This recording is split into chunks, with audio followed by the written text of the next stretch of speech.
ব্যাংকের টাকা ছিনতাইয়ের অভিযোগে প্রচণ্ড ক্ষেপে গেলেন মন্ত্রীমশাই, তাও আবার শেহজাদ খানের ওপরে। মন্ত্রীমশাই যেন এবার শেহজাদ খানের বিরুদ্ধে নিতে চলেছে এক আইনগত ব্যবস্থা, যার মাধ্যমে হয়তোবা জেল হাজতেও যেতে হবে শেহজাদ চৌধুরীকে।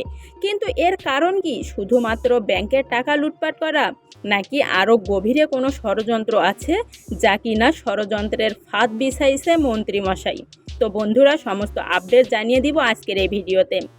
অপরদিকে রিশাদ, সে এবার নতুন করে ষড়যন্ত্রের জাল বুনেছে। যখন শেহজাদ চৌধুরী জেল হাজতে থাকবে, তখন শেহজাদ চৌধুরীকে মুখোমুখি দাঁড় করাবে গোলামকে। শেহজাদ চৌধুরী জেল হাজতে থাকলে তার অনুপস্থিতিতে সমস্ত পাওয়ারকে কাজে লাগিয়ে রিশাদ খান দাঁড় করাবে গোলামকে। গোলামকে দিয়ে যেন শেহজাদের সমস্ত ব্যাংক ব্যালেন্স এবং কোম্পানিকে নিজের আয়ত্তে আনতে চাইবে এই রিশাদ।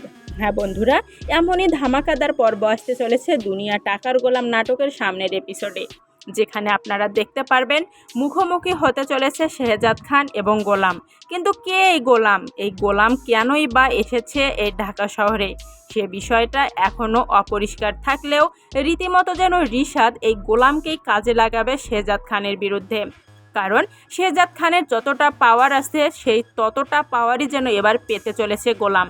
তো বন্ধুরা, পরপর ধামাকা এবং ইন্টারেস্টিং টুইস্ট নিয়ে আসতে চলেছে দুনিয়া টাকার গোলাম নাটকের সামনের এপিসোডগুলোতে, যে এপিসোডে আপনারা দেখতে পারবেন একদিকে মরণ ফাঁদে ঝুলে আছে ফাতেমা যেন কিছুতেই শেহজাদ খানের সামনে পরিষ্কার করে বলতে পারছে না তার দ্বিতীয় বিয়ের কথা। এদিকে আবার শেহজাদ খানের মা ফাতেমাকে ভয় দেখাচ্ছে যে ফাতেমা যদি এখন শেহজাদ খানকে কিছু না জানায়, পরবর্তীতে শেহজাদ যদি নিজের ইচ্ছাতেই সমস্ত কিছু জেনে যায়, তখন হয়তোবা ফাতেমার সঙ্গে শেহজাদ সংসার নাও করতে পারে। যে কারণে প্রচণ্ড ঘাবড়ে আসছে ফাতেমা কি করবে নিজেও বুঝতে পারছে না। অপরদিকে মন্ত্রীমশাই, তিনি যেন এবার প্রচণ্ড হারে ক্ষেপে আছেন শেহজাদ খানের ওপর। মন্ত্রীমশাই এবং শেহজাদ খানের মধ্যে ঘটতে চলেছে নতুন এক লড়াই, যার মুখোমুখি হবে মন্ত্রীমশাই এবং শেহজাদ। কিন্তু এই সুযোগটাকেই যেন কাজে লাগাবে রিশাদ আদৌ কি ঘটাতে চলেছে, এ নিয়ে আপনাদের জন্য আরেকটি নতুন আপডেট ভিডিও আনবো, যেখানে আপনারা A to Z সম্পূর্ণ জানতে পারবেন। নতুন আপডেট ভিডিওটি পেতে চ্যানেলটি সাবস্ক্রাইব করে বেল আইকনটি বাজিয়ে রাখুন।